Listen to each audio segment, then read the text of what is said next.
So this is a bit of a story time. I don't have this scripted, but I will be editing it and putting up any screenshots that I have to support my claims here. So this goes all the way back to September 3rd of 2021. I had no idea who FeGhost was, who he associated with. This was literally our first ever interaction. It isn't detective, it's just pointing out reoccurring themes and behaviors people wish to pretend aren't there, along with hypocrisy and double standards. I never said it's only this community. How many times are you going to suggest something to respond to? I said these are the major issues in the community, and a recipe for a lot of the things that unfold within it. And it's not just a handful of people, it's among the masses. Here I'm saying that the hypocrisy and double standards is something even within the audience. Not really a conspiracy when I've spent the last few months building an evidence galore of it, but do you have time to come on stream today? We can exchange ideals and I'll show you what I mean. When are you available? How does 2:30 sound? And down here you can see that FeGhost's account was suspended, yet it's stating that this post was deleted by the post author. It is not stating that this is a tweet from a suspended account. Twitter has almost always had this distinction, even back in 2020, so we're already off to a better start than Ponder Sprocket and Nezimonster were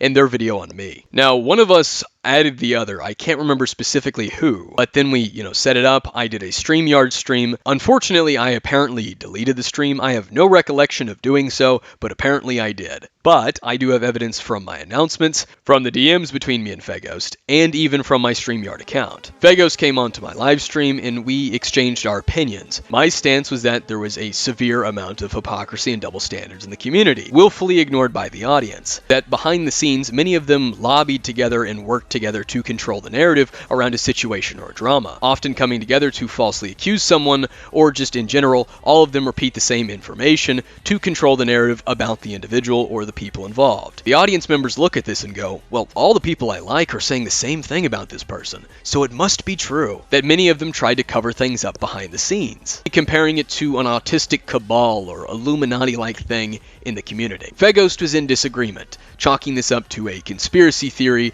that's exaggerated and blown out of proportion, that doesn't happen, which is really ironic. After this stream into October, the next month, FeGhost then made a tweet saying that he regretted coming onto my live stream and that I was a terrible person. This was the 23rd of October, and I replied with a question mark. He then replied to me. I said, go over some of my heinous sins and make sure your info is right. I'm listening. I then said, that being said, since you clearly have gotten biased information from others, why not come on and discuss it? Gather evidence and info. Makes it easier to handle these claims directly, and who knows, you might have something genuine other than pronoun posse Angie. From what I can remember, FeGhost later on in the discussion admitted that he didn't have any evidence and couldn't even be specific on what it is I had apparently done, but that he was still going to believe it regardless. Now, I have no idea what friend of his apparently gave him this information, but he did associate with Ponder in her circle, so I wouldn't be surprised if it was one of them. Hell, I wouldn't even be surprised if it was Heaton, considering she went around telling all kinds of stuff about me. There's a bit of irony to this whole thing. In 2021, FeGhost came onto my stream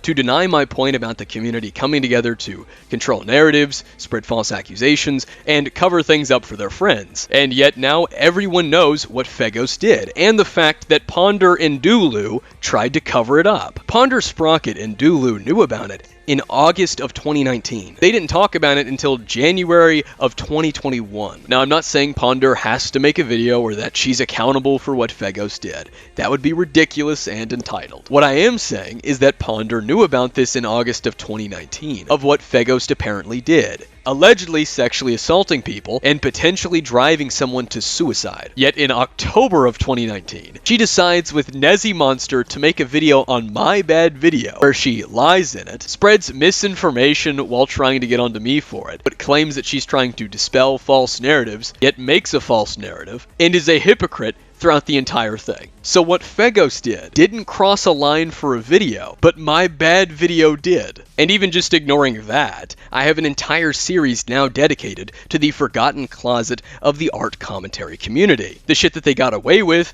that no one talked about, that they specifically ignored, and that they tried to cover up. Oh, and one last thing. If you're more curious on the forgotten antics and actions of the art commentary community, just go check out my video on Ponder Sprocket and Nezimonster, going over how dishonest, misinformative, and hypocritical they were in their video on me in 2020.